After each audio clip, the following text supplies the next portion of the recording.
नमस्कार, स्वागत है आप सभी का। आपके साथ मैं हूं मोनिका सिंह और चलिए नए सिरे से शुरू करते हैं खबरों को। मुख्यमंत्री पुष्कर सिंह धामी की अध्यक्षता में सोमवार को मंत्रिमंडल की बैठक हुई। लोकसभा चुनाव से पहले हुई इस कैबिनेट बैठक में कई महत्वपूर्ण प्रस्तावों पर मुहर लगी। सचिवालय स्थित विश्वकर्मा भवन के सभागार में कैबिनेट बैठक शुरू हो, जिसमें कई विभागों से संबंधित प्रस्ताव पर चर्चा की जाएगी। कैबिनेट में प्रदेश की पहली सेवा क्षेत्र नीति के साथ ही बेसिक शिक्षकों की सेवा नियमावली में संशोधन और निजी भूमि पर पेड़ कटाने की अनुमति के प्रस्ताव को मंजूरी मिली। इसके अलावा विभागों की सेवा नियमावली और शिक्षा, स्वास्थ्य, शहरी विकास, आवास, पर्यटन, कृषि से संबंधित प्रस्ताव पर चर्चा हुई। बता दें कि सचिवालय में सुबह 11:30 बजे ये बैठक शुरू हुई थी। इस बैठक में कैबिनेट मंत्री प्रेमचंद अग्रवाल, सुबोध उनियाल, रेखा आर्य, गणेश जोशी, सौरभ बहुगुणा और धन सिंह रावत मौजूद थे।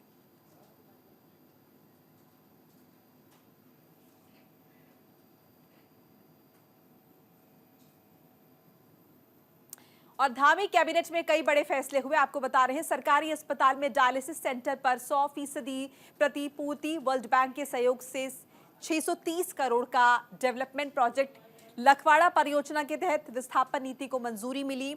उत्तराखंड सेवा क्षेत्र नीति के प्रख्यापन पर मुहर लगी। राजकीय होटल मैनेजमेंट संस्थान में सेवा नियमावली को मंजूरी मिली। पीपीपी मोड में चलेगा कैंसर हॉस्पिटल, हरावाला और मातृ अस्पताल। शिक्षक भर्ती के लिए बीएड की डिग्री मान्य नहीं होगी।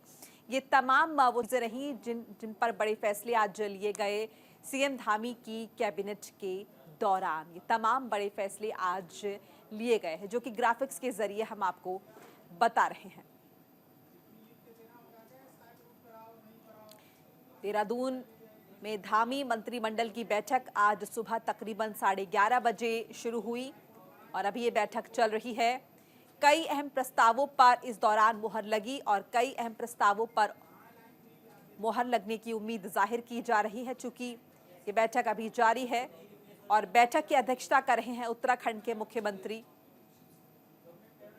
धामी, पुष्कर सिंह धामी इसकी अध्यक्षता कर रहे हैं और उत्तराखंड कैबिनेट के कई बड़े मंत्री इस बैठक का हिस्सा बने हैं। ये बैठक फिलहाल जारी है, जिसमें कई अहम फैसले लिए गए हैं।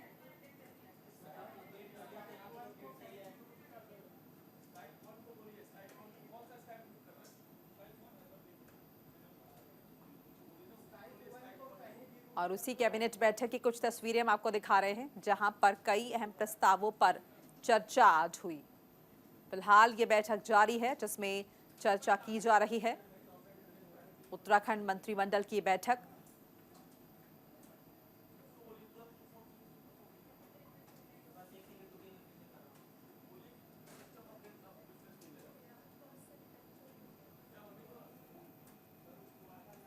और देखिए, आपको बताते हैं कि क्या क्या आज इस बैठक के दौरान चर्चा हुई है। कई बड़े फैसले लिए गए हैं। देखिए, सरकारी हॉस्पिटल में डायलिसिस सेंटर पर 100% प्रतिपूर्ति होगी। वर्ल्ड बैंक के सहयोग से 630 करोड़ का डेवलपमेंट प्रोजेक्ट, लखवाड़ा परियोजना के तहत विस्थापन नीति को मंजूरी मिली है। उत्तराखंड सेवा क्षेत्र नीति के प्रख्यापन पर मुहर लगी और राजकीय होटल मैनेजमेंट संस्थान में सेवा नियमावली को मंजूरी।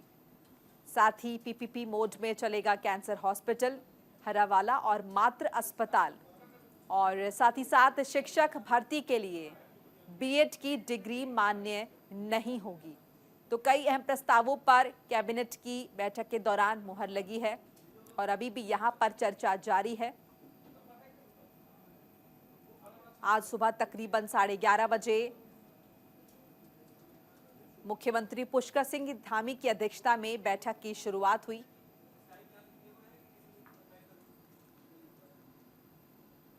जिसमें कई अहम प्रस्तावों पर चर्चा हुई है और मुहर भी लगी है।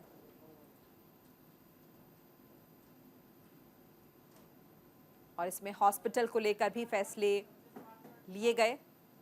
आपको बताएं कि इस बैठक में कैबिनेट मंत्री प्रेमचंद अग्रवाल, सुबोध उनियाल, रेखा आर्य, गणेश जोशी, सौरभ बहुगुणा और धन सिंह रावत मौजूद रहे। और सरकारी अस्पताल में डायलिसिस सेंटर पर 100% प्रतिपूर्ति का फैसला लिया गया है। वर्ल्ड बैंक के सहयोग से 630 करोड़ का डेवलपमेंट प्रोजेक्ट से मंजूरी मिली है। लखवाड़ परियोजना के तहत विस्थापन नीति को मंजूरी भी इस दौरान लगी है। उत्तराखंड सेवा क्षेत्र नीति के प्रख्यापन पर मुहर लगी है। राजकीय होटल मैनेजमेंट संस्थान में सेवा नियमावली को मंजूरी मिली है और पीपीपी मोड में चलेगा कैंसर हॉस्पिटल हरावाला और मातृ हॉस्पिटल। और अगर हम शिक्षक भर्ती की बात करते हैं, शिक्षा के क्षेत्र की बात करते हैं, तो शिक्षक भर्ती के लिए बीएड की डिग्री मान्य नहीं होगी। ये फैसला आज उत्तराखंड में जब मुख्यमंत्री पुष्कर सिंह धामी की अध्यक्षता में कैबिनेट की बैठक हुई तो ये फैसले लिए गए।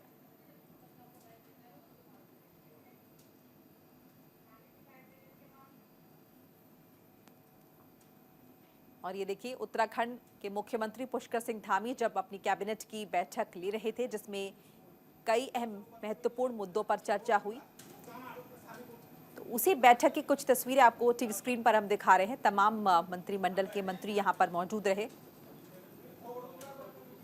और कई अहम प्रस्तावों पर इस दौरान चर्चा हुई है और मुहर भी लगी है।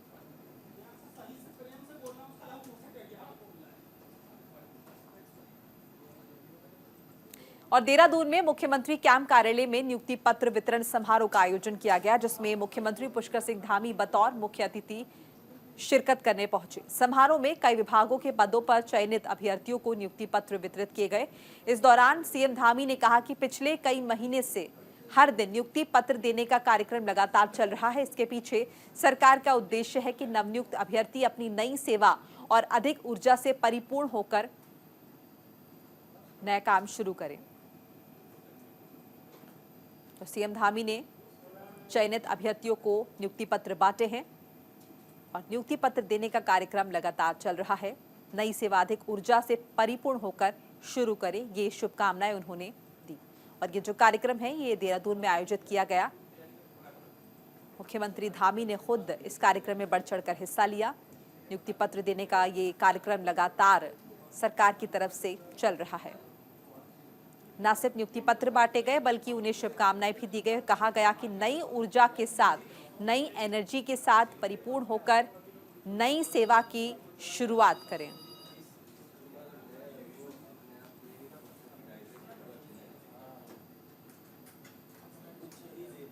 प्रधानमंत्री नरेंद्र मोदी ने द्वारका एक्सप्रेस में निर्माणाधीन 1 लाख करोड़ से ज्यादा की 144 सड़क परियोजनाओं का लोकार्पण किया, जिसमें उत्तराखंड राज्य के अंतर्गत 1052 करोड़ लागत से रुद्रपुर बाईपास का वर्चुअली शिलान्यास किया गया।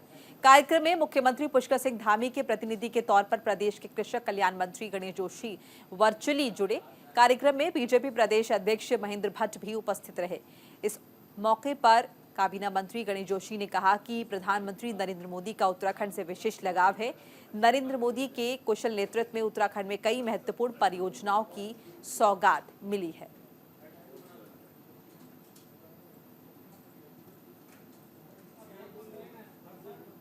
और लोकसभा चुनाव के मद्देनजर हल्द्वानी में बीजेपी चुनाव प्रबंधन समिति की बैठक हुई। उधम सिंह नगर लोकसभा सीट के संयोजक बलवंत सिंह और कैबिनेट मंत्री सौरभ बहुगुणा ने कार्यकर्ताओं की बैठक ली। इस दौरान कैबिनेट मंत्री सौरभ बहुगुणा ने कहा कि भारतीय जनता पार्टी के लिए आम जनता का रुझान बहुत अच्छा है और ये तय है कि आने वाले लोकसभा चुनाव में बीजेपी उत्तराखंड से 5 लोकसभा सीटों पर बहुत बड़े अंतर से जीत हासिल करेगी। वहीं सौरभ बहुगुणा ने कांग्रेस पर तंज कसते हुए कहा कि कांग्रेस के पास कोई उम्मीदवार ही नहीं है और ऐसा लग रहा है कि बीजेपी कुछ सीटों पर निर्विरोध जीत दर्ज करेगी।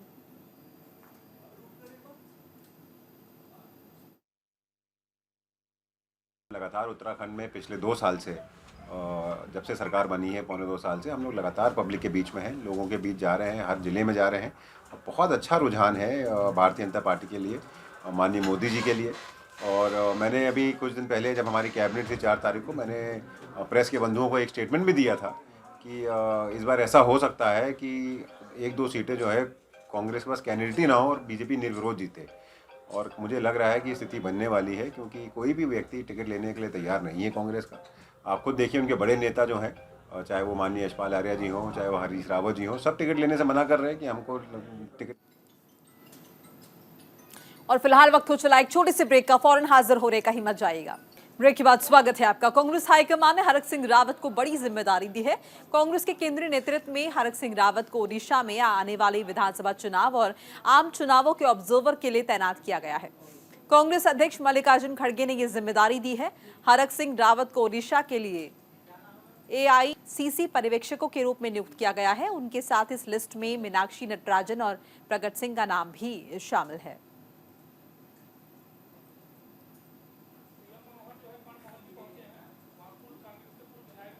तमिलनाडु के रामनाथपुरम में आयोजित हुई 34वीं सीनियर राष्ट्रीय टेनिस बॉल क्रिकेट चैंपियनशिप में उत्तराखंड की टीम ने कांस्य पदक जीतकर तीसरा स्थान हासिल किया है। प्रतियोगिता जीतकर लौटे खिलाड़ियों का हरिद्वार के वेद मंदिर आश्रम में पूर्व कैबिनेट मंत्री स्वामी यतीश्वरानंद और Uttarakhand tennis ball cricket association के अध्यक्ष ने स्वागत किया और शॉल उड़ाकर सम्मानित किया। मंत्री स्वामी यतीश्वरानंद ने खिलाड़ियों के जज्बे की सराहना करते हुए कहा कि अगली प्रतियोगिता में टीम पहला स्थान प्राप्त कर प्रदेश में नाम रोशन करेगी। वहीं पूर्व विधायक देशराज कर्णवाल ने भी सभी खिलाड़ियों को शुभकामनाएं देते हुए कहा कि टेनिस बॉल क्रिकेट खेल को उत्तराखंड के खेलों में शामिल करने के लिए मुख्यमंत्री धामी से जल्द ही मुलाकात की जाएगी ताकि खिलाड़ियों को और ज्यादा सुविधाएं मिल पाएं। यहाँ पर देता हरिद्वार डिस्ट्रिक्ट से हैं 4-5 खिलाड़ी, उधम सिंह नगर से हैं, उत्तरकाशी टिहरी गढ़वाल से इसमें शामिल है। हाँ बिल्कुल, हमारी ये डिमांड हमेशा से रही है कि टेनिस बॉल क्रिकेट एक ऐसा खेल है क्योंकि ये गली स्तर से लेकर हर गांव, क्षेत्र, शहर हर जगह खेला जाता है। और हमारे सामने दिक्कत क्या आती है कि खेल कोई भी लेते लेकिन हमें गवर्नमेंट से कोई भी फंड वगैरह नहीं मिल पा रहा है, जिस वजह से हम लोगों को दिक्कत आ रही है। अगर हमें गवर्नमेंट से फंड मिले, गवर्नमेंट इसको गेम को अपने गेम में शामिल करे, हमको जूता, कपड़ा और हमारे आने जाने का खर्चा उठाए, तो हम निश्चित रूप से अगले साल आने वाले गेम्स में प्रथम स्थान। तो राष्ट्रीय टेनिस बॉल क्रिकेट चैंपियनशिप के तमाम खिलाड़ियों को सम्मानित किया गया, उन्हें शुभकामनाएं दी गई। पूर्व कैबिनेट मंत्री ने खिलाड़ियों को सम्मानित किया।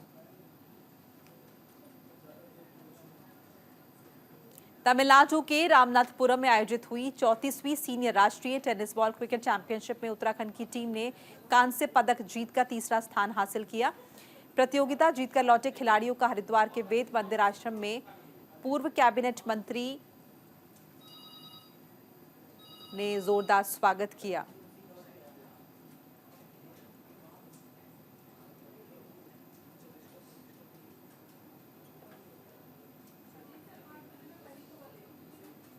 और ये तस्वीरें उसी सम्मान समारोह की हैं। आगामी लोकसभा चुनाव में अधिक से अधिक मतदान का प्रयोग करने के लिए मतदाताओं को जागरूक किया जा रहा है। नुक्कड़ नाटक, स्लोगन प्रतियोगिता, रैली के साथ सभी धर्म के लोगों के माध्यम से मतदाताओं को जागरूक किया जाएगा। वोट प्रतिशत बढ़ाने के लिए जागरूक अभियान पर काम किया जा रहा है, जिसे लेकर SDM मसूरी डॉक्टर दीपक सैनी ने SDM कार्यालय में क्षेत्र के सभी वेलों के साथ बैठक की और सभी से उनके बूथों पर मत प्रतिशत बढ़ाए जाने को लेकर काम करने के साथ मतदाताओं को जागरूक करने का आह्वान किया। उन्होंने कहा कि मसूरी विधानसभा में 2019 में कम मतदान प्रतिशत था, जिसे लेकर अब चर्चा जोरों पर है और इसे लेकर काम किया जाएगा। आगामी जो हमारे लोकसभा का निर्वाचन होने वाला है, उसी की तैयारियों के मद्देनजर आज हमने यहाँ पर जो है एक बैठक बुलाई है। हमारे समस्त BLO और जो सुपरवाइजर्स हैं वो यहाँ पर हैं इस समय। और एक खास जो फोकस है हमारा वो है कि मसूरी में देखा गया था कि पिछले विधानसभा जो चुनाव हुए थे 2022 के और लोकसभा चुनाव जो हुए थे 2019 में, उसमें मतदान प्रतिशत कुछ हमारे यहाँ कम रहा था पर्टिकुलरली। और आने वाले लोकसभा चुनाव की रणनीति में धार देने के लिए बीजेपी ने अपने घोषणा पत्र के लिए आम जनता से सुझाव मांगे हैं। बीजेपी के प्रदेश उपाध्यक्ष कैलाश शर्मा ने कहा है कि PM नरेंद्र मोदी के 2047 में विकसित भारत के सपने को साकार करने के लिए घोषणा पत्र तैयार किया जाएगा।